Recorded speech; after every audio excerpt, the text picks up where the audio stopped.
Madalas sinasabi sa atin na yung dashcam ay gaya ng isang CCTV. Pero paano kaya kapag ang isang manufacturer ng CCTV ay gumawa rin ng dashcam para sa ating mga sasakyan? Tamang-tama yung pag-uusapan nating dashcam ngayon sa video na to. Ito yung Dahua T5 dashcam. Kamusta kaya ito? Ano kaya yung mga features nito? Magkano kaya to? Mare-recommend ko ba ito sa inyo? Yan yung mga pag-uusapan natin sa video na to. So ano, ready na ba kayo? Tara, let's roll!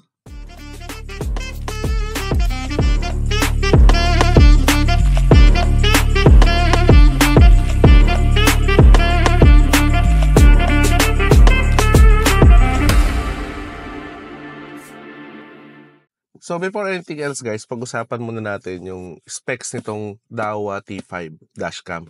Actually, medyo curious talaga ako kasi alam ko yung Dahua, sikat siya when it comes sa CCTV camera technology. So, curious ako kung paano nila matatranslate yan into their dashcams lineup. So, yun, as you can see dito sa box guys, itong Dahua T5, siya, rear view type na dashcam siya. Kaya ng mga nauunang sumikat na dashcam dati. No? Pero lamang nito guys, ang maximum resolution nito ay 4K.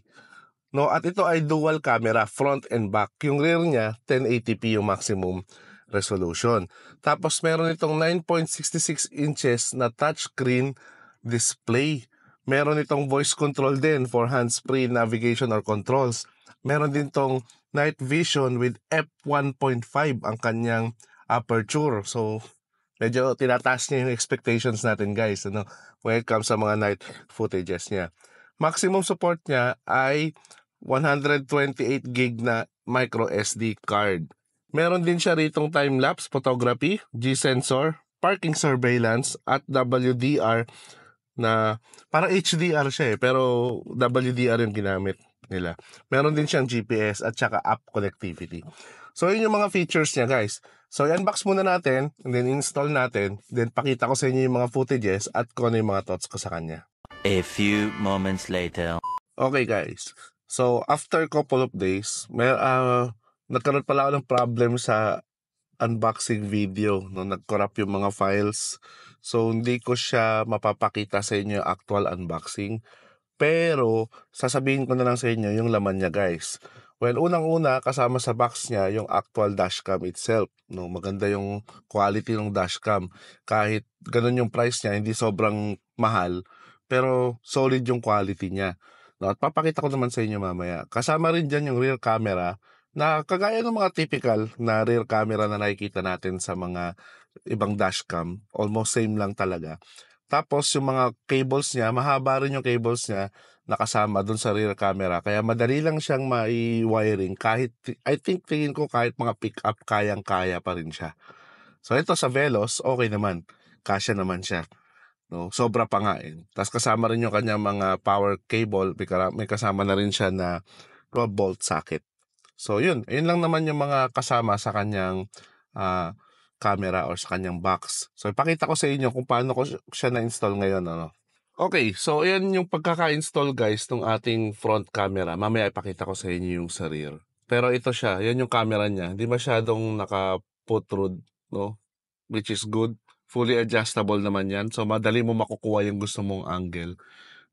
Yan siya as it is. Pwede siyang dual display, Pwede mo makita yung sa likod, At saka sa harap lang. At ang isa pa maganda sa kanya guys, very responsive yung kanyang screen. Kung kita niya naman, pwede ka mag-record, pwede mong hindi, microphone on, off, lock yung footage, unlock, playback at settings. So napaka-intuitive ng kanyang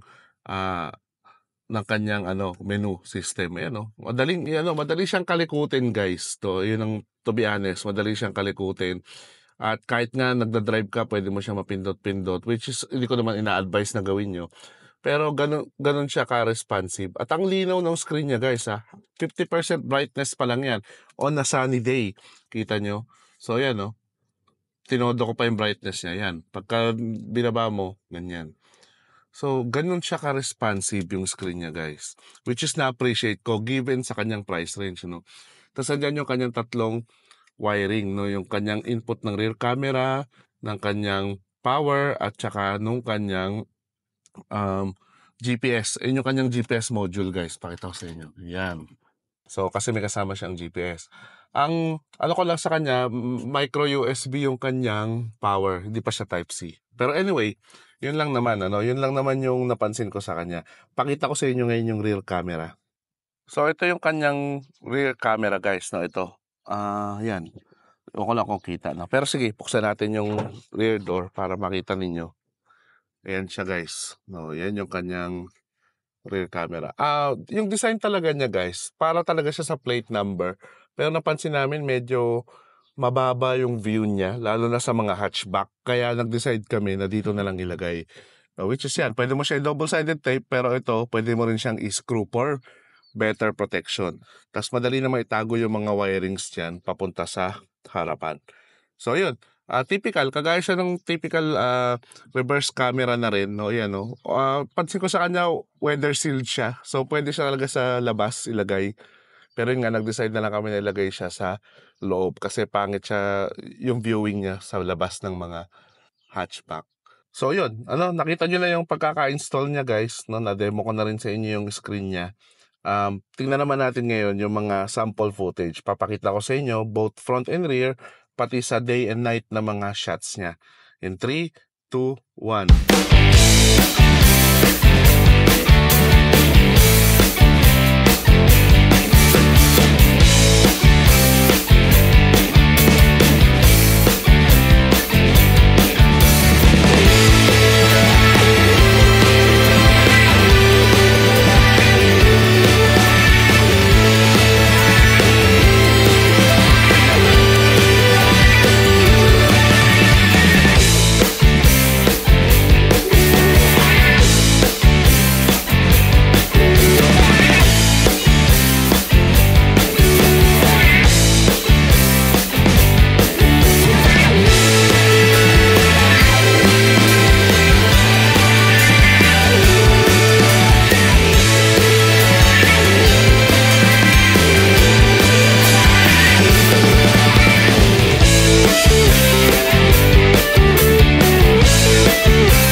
Okay, so nakita nyo na yung mga footage, guys, no?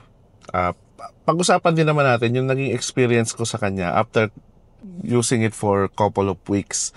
No? Well, unang-una, gusto kong bigyan ng kudos ang Dahua for making a very good quality na footage na dashcam for this price range, no?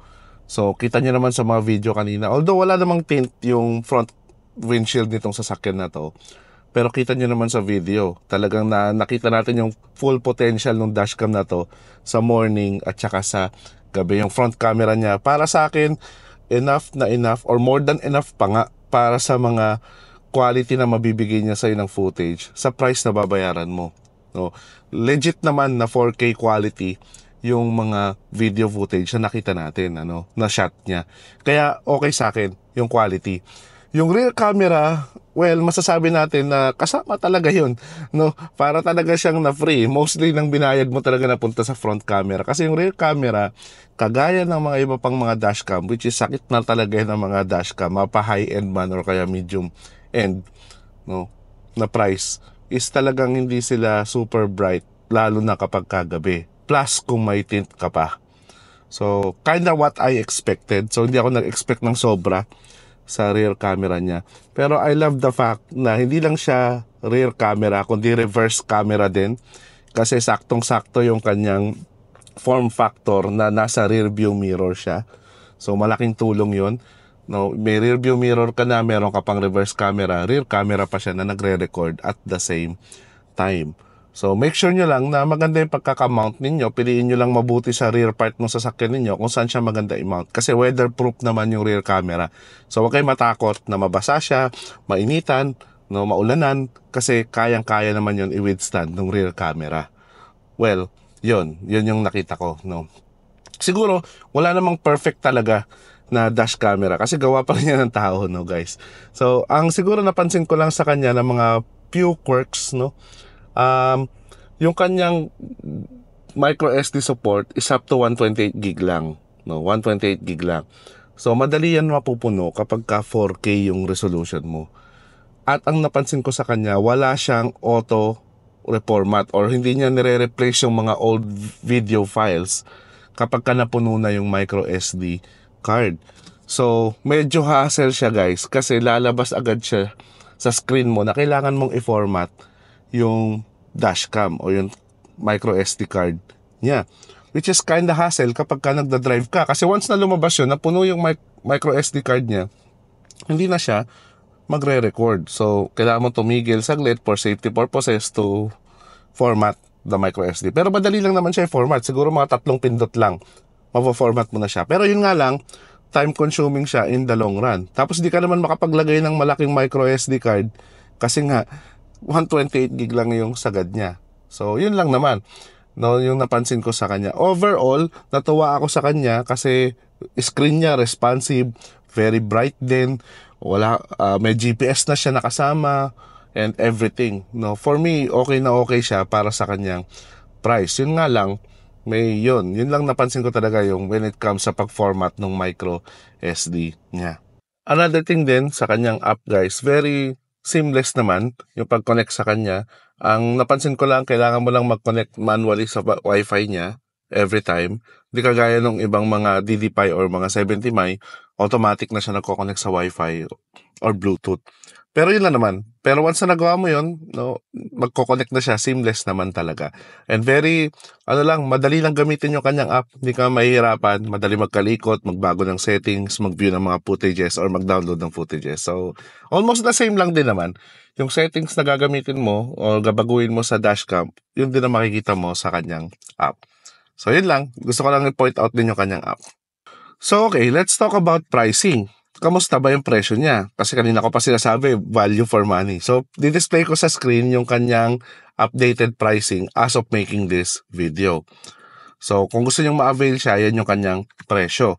So, kamusta guys? No? For me, kagaya ng sabi ko sa inyo kanina, kung marerecommend ko ba siya sa inyo, well, for me, okay na okay. Kasi kung hanap nyo talaga magandang video quality ng dashcam na ayaw nyo naman gumastos ng mga 5 digits, 10 of 10,000 pesos and above, no, para sa mga high-end cameras, I think itong Dahua T5 is worth it. So, yun nga lang, yun kagaya ng binanggit ko sa inyo kanina, may mga minor quirks lang talaga na I think pwede pa nilang i-improve yun eh. Kaya yun ng software update, I believe, no? Kaya nilang ma-overcome yun. So, for me, sulit na sulit siya. So, kung gusto mong mag-avail nitong Dahua T5, click mo naman yung link dyan sa description box, no, para ma-avail mo siya. So, yun lang, yun lang yung gusto kong i-share sa inyo about dito sa Dahua T5. So, kung nakatulong sa inyo yung video na to para pumili ng mga dashcam kagaya nitong Dahua T5, click mo naman yung like button. At kung di ka pa nakasubscribe, click mo na yung subscribe button at notification bell para updated ka palagi sa mga latest happening sa ating channel. Till next videos guys, always remember, drive safe and enjoy.